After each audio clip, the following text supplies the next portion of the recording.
Chris Schlageter is a natural resource manager and environmental consultant for YBE Consulting.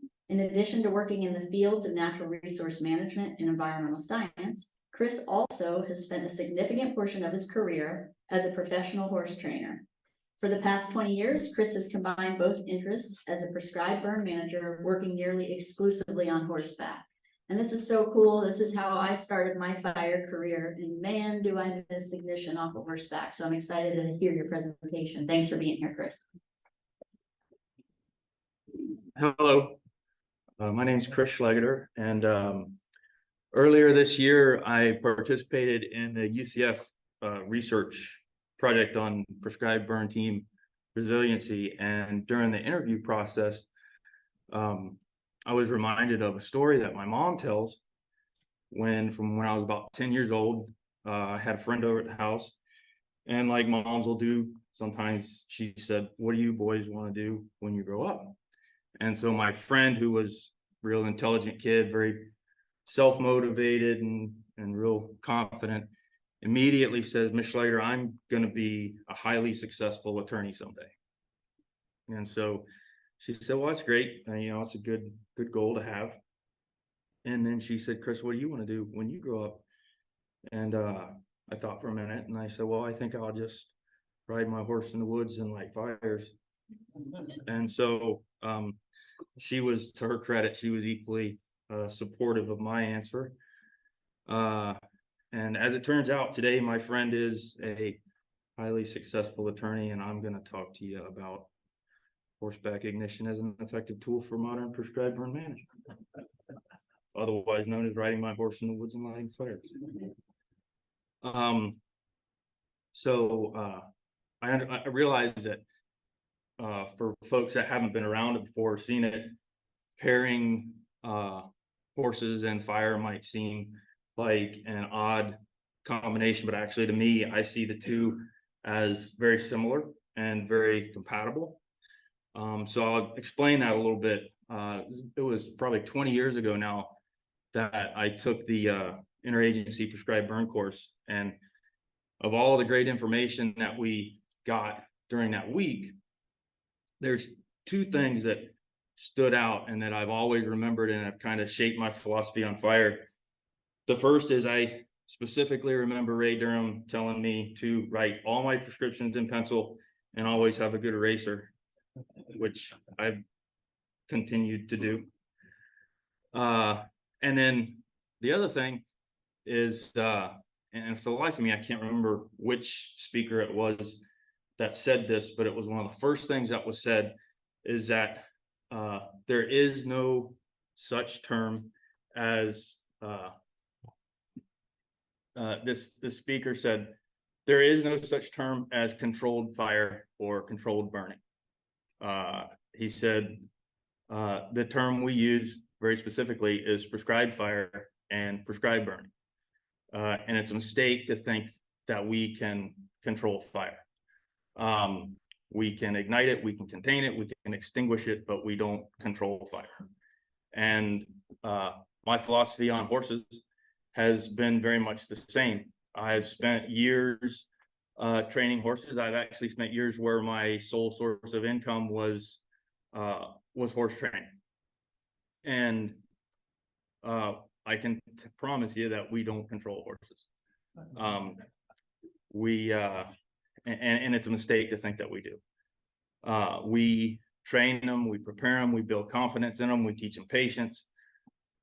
We identify a job that we want to do with them, and then we ask them to do that job, and we have faith that they're gonna behave appropriately, which is the same with fire. We identify a need for fire, we prepare, we write prescriptions, and then we apply fire and have faith that it's gonna function properly to achieve our goals. So in thinking about that, I just want to say that I'm a firm believer that burning on horseback is more than just an outdated technique that's antiquated today. I'm a firm believer that that it's more than just a novelty, but it remains an effective and viable tool in any prescribed burn program. And so I'm going to talk a little bit about some of the benefits and the advantages to using horses for prescribed burning, some of our specific applications and how we incorporate that into our burn program. And then a couple of specific examples of burns that we've done over the years where our horses were particularly valuable. So the first thing is the advantages and benefits to using horses for prescribed burning, and there's primarily three of them. The first one is access. I know that I can access a whole lot more areas on horseback than I can on an ATV or a four-wheeler or a side-by-side. I can go over more uneven terrain. I can ride through head-high palmettos. I can get through narrow trees, deeper water.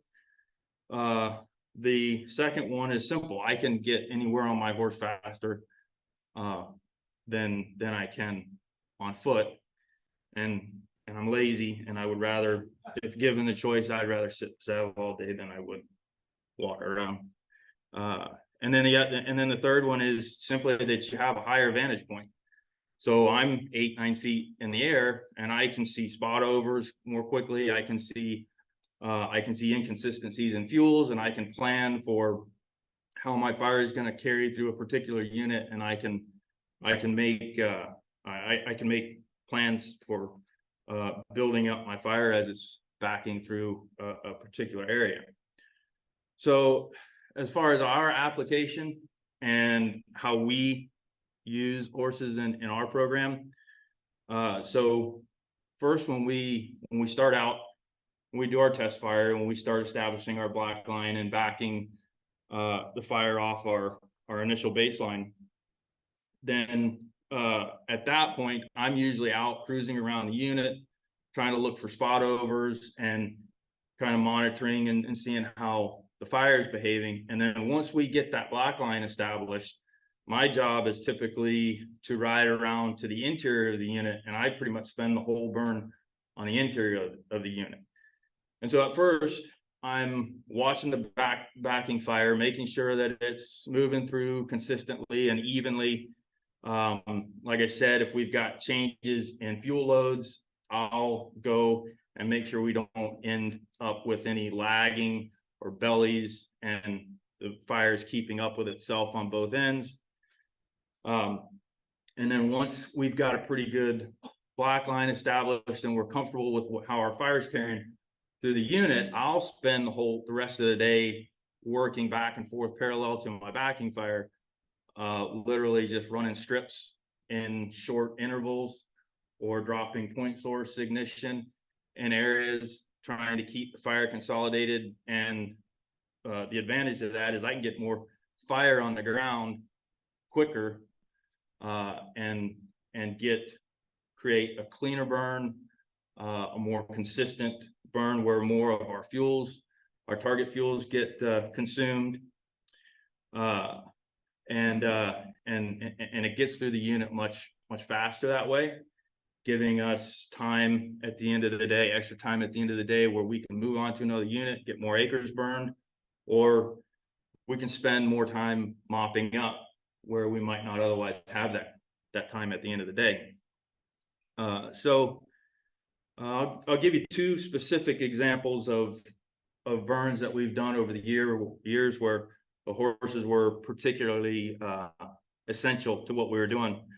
So the first one was about this time last year. We burned in Barberville and in Volusia County for Volusia County Land Management, and we had this little kind of small unit. It was right directly adjacent to a road, but the unit was probably 75% blackberry. And so with little pockets of heavy palmettos all mixed throughout. And so we noticed in the beginning of the fire that fire really wasn't carrying through that blackberry very well. It's just kind of meandering along through the pine needles. And we were going to be there all day if we didn't get on the inside of the unit. So I again, like normal, I spent the whole day riding through the unit. Now it was pretty unpassable on foot because you'd have been fighting the blackberries all day, and you'd have been cut to pieces and had them hung on your shirt and pants. But my horse was actually able to walk through without any trouble because the thorns on the blackberries would just brush off his hair, and he wouldn't get hung up, and it wouldn't hang in his, in his skin or anything like that. So I was able to pass through pretty easily and keep the fire built up, keep it moving through the unit, put as much fire on the ground as I could. And where that fire probably would have just wandered around all day long, we were able to get done by mid-afternoon. We had a couple extra hours to mop up and mitigate for overnight smoke issues, which was nice because it was right directly next to a road. So that was a concern of ours. So the other burn was probably about, I don't know, 12 or 15 years ago. It was in Port Orange. I was burning with Steve Edgar, and we were burning the Port Orange property there, and city of Port Orange property. And the whole west end of this property was a great big cypress swamp, and no roads to it, really, no roads going through it, but it had all these little islands of heavy palmetto rough, but you couldn't really get to them by vehicle. So, and if you went in on foot, you'd be wading through waist deep water most of the day. So what we did was we waited till the entire swamp was inundated, and we rode in on horseback and literally just hopscotched from one island to the next, lit the islands off, let them burn off into the swamp, and then got all those islands burned. And I don't know that there's any other way we could have done it, unless maybe aerial ignition, but that probably would have been cost prohibitive on a piece like that. So I guess the last thing I'll leave you with is what I said earlier, is that I firmly believe that as long as we understand horses and fire, and we have a healthy respect for both, I really do believe, and my experience has shown over the years, that burning on horseback, even today, is not just an outdated technique, but it can be a viable technique for applying fire. And then hopefully y'all have some questions. So I'll be happy. All right, thank you. That was amazing. I can personally attest to the horseback ignition technique. When I was in Brevard County, newly hired to do fire for the HEAL program decades ago, we had a hard place called Miko in 8-foot tall gallberries. And folks at St. John said, "Hey, you should use some horses for that." Like, what? That was phenomenal. We could not have done that without horseback, the folks that knew what they were doing, and the horses knew what they were doing, and it was amazing. So I appreciate that. Any questions? I know it's possible for us to contract with helicopters and pilots and that sort of thing. Is it possible for us to do that with horses and riders for flyers? That's what we do. We do. Can you repeat that?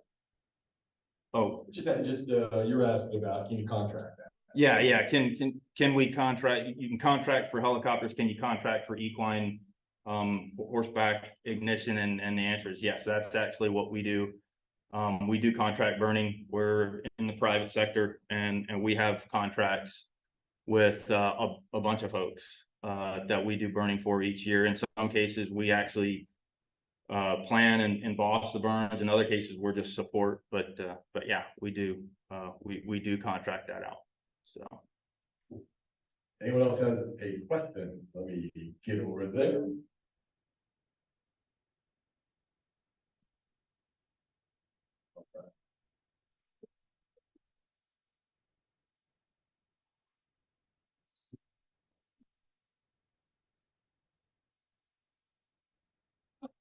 A little bit about the needs of the horse, what takes fatigue, you need the water, food, what goes on during the day. Yeah, so the needs of the horse and food and water and things like that throughout the day. Yeah, that's a good point. I always am sure to bring plenty of water for my horses, and I like to bring hay just to keep them busy at the trailer, because sometimes I'll usually bring a couple horses with me. And so one will be standing at the trailer all day or most of the day. And so I've got hay for them, water for them. You know, horses are really built to travel up to 20 miles a day to get food and water. So as far as fatigue and things like that, it's really not that much of an issue. But I just, main thing is I want to make sure my horses have water all day, because they get dehydrated just like we do. And so that's really the main thing that I'm concerned about. Go ahead, stand up and shout. Okay. What goes into choosing the temperament of the animal that can do that? Because obviously not every horse is going to have the tolerance and patience. Right. So the And on top of that, what is training goes into making sure the animal can still function out there well. right. So the temperament of the horses that we choose, and kind of how do we train them, or how do we go about training them on fire. First is, you know, I've had 4 horses in my life that I've burned off of, and they've all been fine with it. They're all, and actually my horses are a little bit more edgy. They're not super laid back. I mean, they are pretty calm. They're quarter horses, and so they're used to working cows and roping and doing things like that. But they're also performance horses. Most of my horses are either rope horses or barrel racing horses, my wife's, and so they've got a little bit of an edge to them, and I kind of like a horse that has a little bit of an edge to it, because they're going to walk for you all day. It's kind of a pain to be on a horse that's just going to kind of stumble along and be dead to the world. I'd rather have one that's going to pay a little bit more attention and be a little bit more responsive.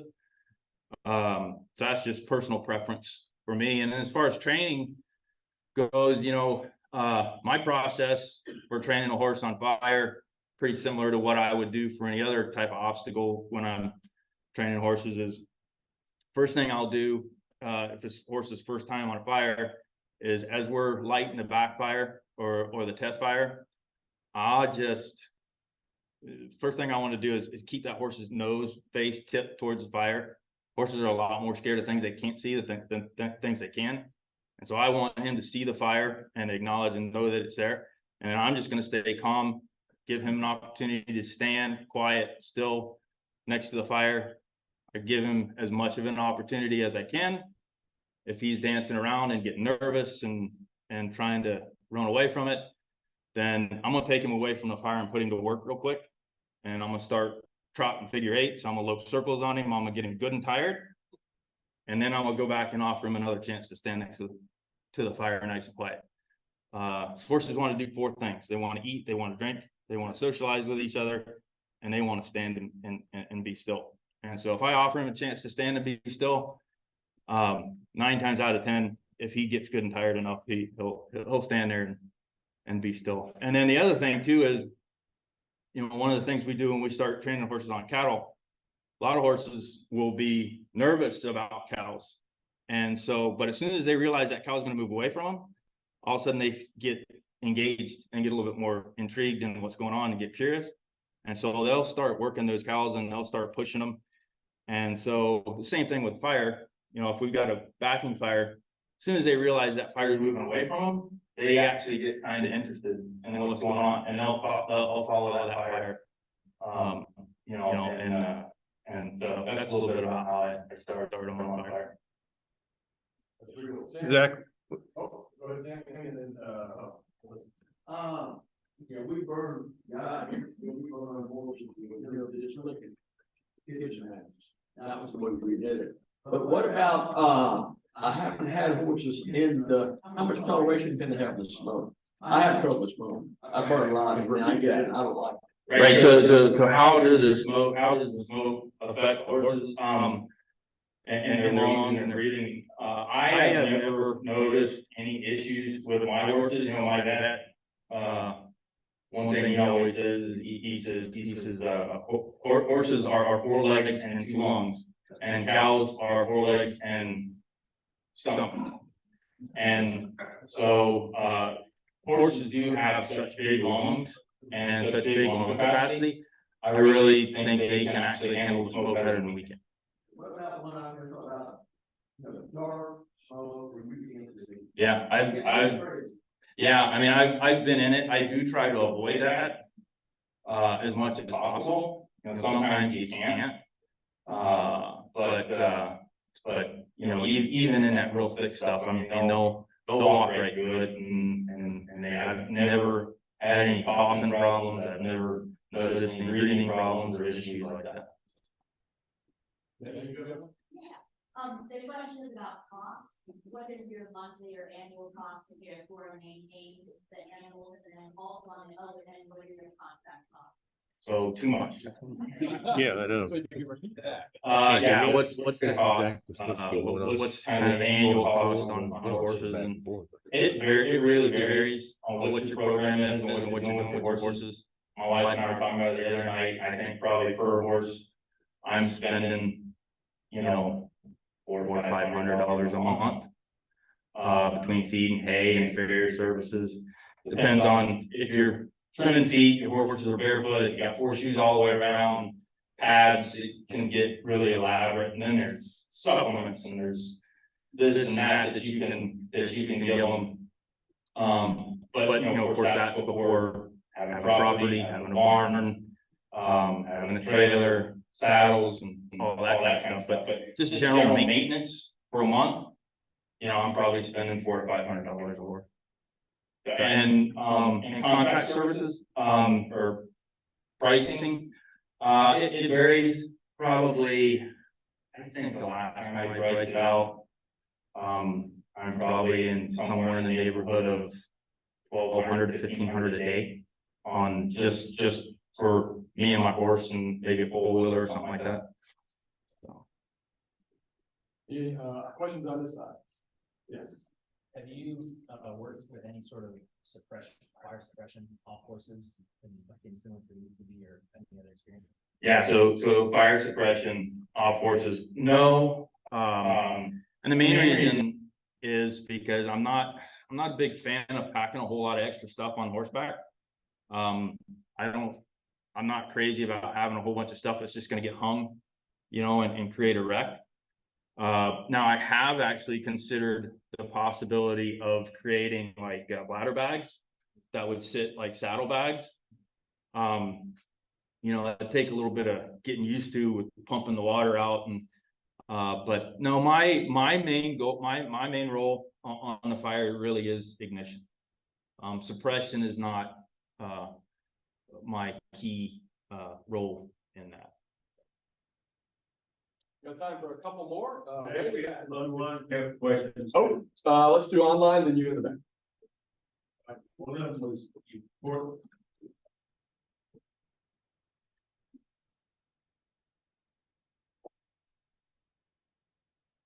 All right, the first question you partially answered, they want to know what the cost comparison, cost efficiency of a fire horse versus an ATV or a UTV. And I guess you kind of answered it. It costs a whole lot more upkeep for that horse at $500, $600 a month. Yeah, I mean, you can park a ATV or a UTV.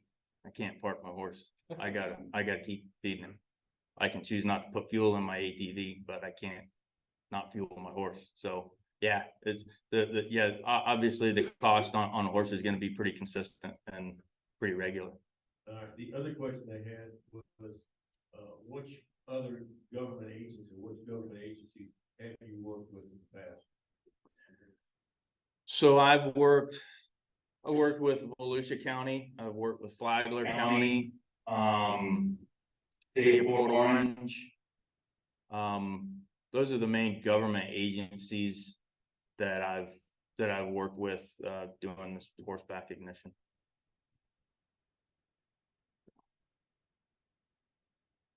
And the last question in the back. You said you use 4 horses to burn with, and you reckon like the years of service you get out of it, how do you know when to stop? Repeat that. Yeah, so how many years of service can I get out of a horse, and when do we know when to retire them? And that's a good question, because I just retired my really good horse. He's in that slideshow. He's a big red horse. I just retired him like 3 years ago, and he's still around, but he's old. And actually, that's a good question, because I knew exactly when to retire him, because he is as tough a horse as I've ever been around physically. I mean, he just, nothing bothers him. Never took a bad step, never took a lame step. And I got home from burning one day, and his back was just, you couldn't even touch it. He'd drop down to his knee. And so that's the last time I rode him. And I put him up and didn't ride him. You just gotta, you gotta know. And usually, I mean, these horses can go till they're well into their 20s. You know, if you keep them maintained and keep them healthy.